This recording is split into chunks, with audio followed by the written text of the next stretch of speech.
Hello জনগণ, আমাদের বাসার সামনে বিশাল একটা কক্সবাজার চলে এসেছে। তো সবাই আমাদের জন্য চিড়া আর মুড়ি রেডি রাখিও, মনে হয় কিছুক্ষণ পরে আমাদেরকে ছাদের উপরে থাকা লাগতে পারে। এই হারে পানি বাড়তেছে, তো এই কক্সবাজার মাছ ধরার জন্য আমি রেডি হইলাম।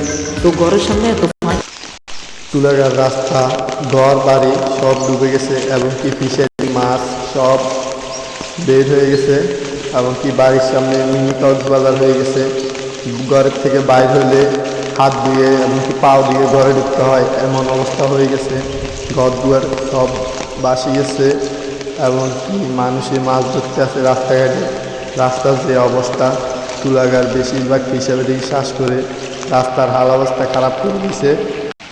আজকে 3 দিন হচ্ছে বৃষ্টি হচ্ছে, খুঁটা খুঁটা বৃষ্টি, এমনকি মানুষের ছাতা মাথা দিয়ে দাঁড়ায় রয়েছে এবং মানুষের দুয়ার এমনকি সব কিছুই বেঁচে গেছে এবং কি ফিশারিও অতিরিক্ত বেঁচে গেছে এবং কি মানুষের জাল লয়ে মাছ ধরতে আছে।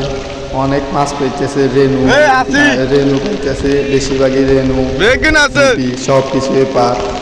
মানুষের অনেক কিছু ক্ষয়ক্ষতি হয়েছে এই বৃষ্টির কারণে।